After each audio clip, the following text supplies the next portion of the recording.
Good morning বন্ধুরা, কেমন আছো তোমরা সবাই? আমিও খুব ভালো আছি। আর আজকে যে রেসিপিটা তোমাদের সঙ্গে শেয়ার করব সেটা হচ্ছে সবজি দিয়ে আম কাতলা।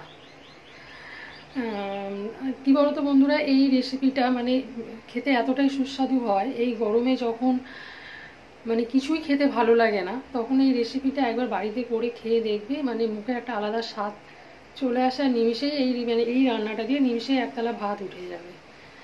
তাহলে চলো আমি দেখে নিই কি কি লাগছে।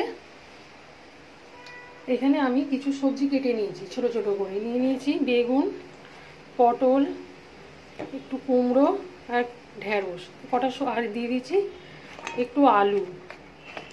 সবই এরকম ছোট ছোট করে কেটে নিয়েছি।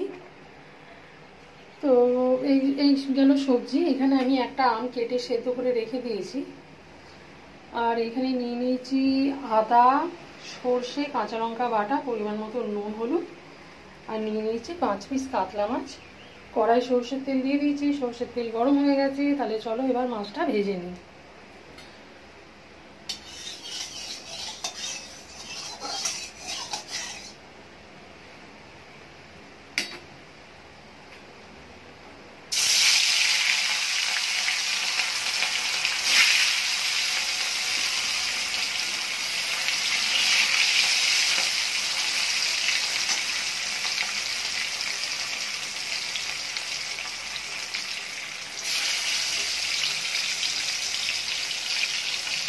তো দেখো এখানে মাছগুলো ভাজা হয়ে গেছে। এবার আমি এই মাছ ভাজা তেলের মধ্যেই দিয়ে দেবো 5 ফোড়ন আর শুকনো লঙ্কা ফোড়ন।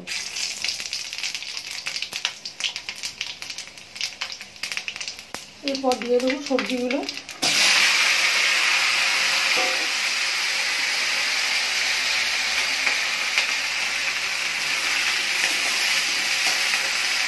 সবজিগুলো দিয়ে আমি হালকা করে সবজিগুলো একটু ভেজে নেব।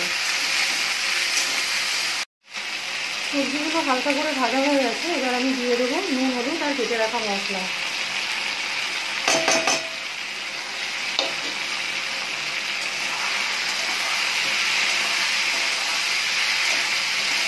মশলাটা দিয়ে আমি ভালো করে মশলাটা একটু কষে নিচ্ছি।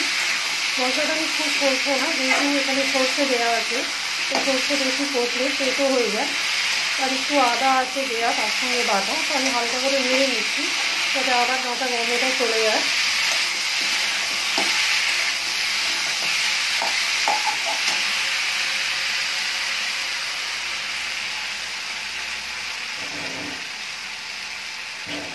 দিয়ে দেবো সামান্য পরিমাণে একটু জল।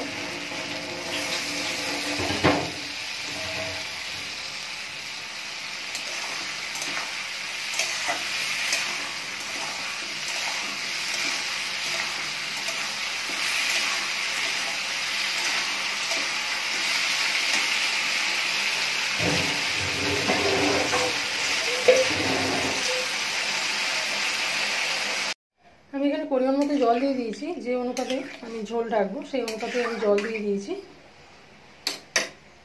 এবার গ্যাসের ফ্লেমটা আমি জোরে রেখে কড়াটা ঢাকা দিয়ে দিলাম, সবজিগুলো যাতে সেদ্ধ হয়ে যায়। সবজিগুলো সেদ্ধ হয়ে গেছে। এবার আমি এর মধ্যে দিয়ে দেবো সেদ্ধ করে রাখা আম।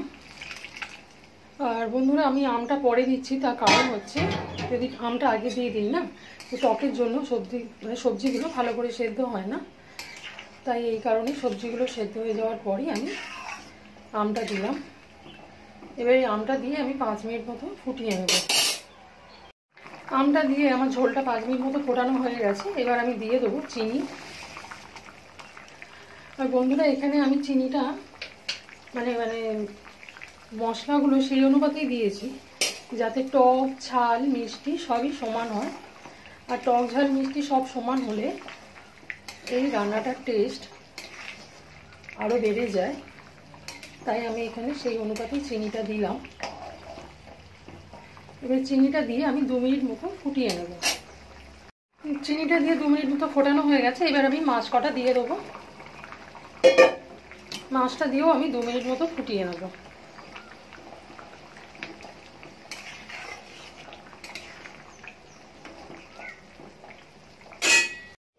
তো রেডি হয়ে গেছে আমার আম কাতলা, সবজি দিয়ে আম কাতলা রেসিপি। তাহলে চলো নামিয়ে নিই।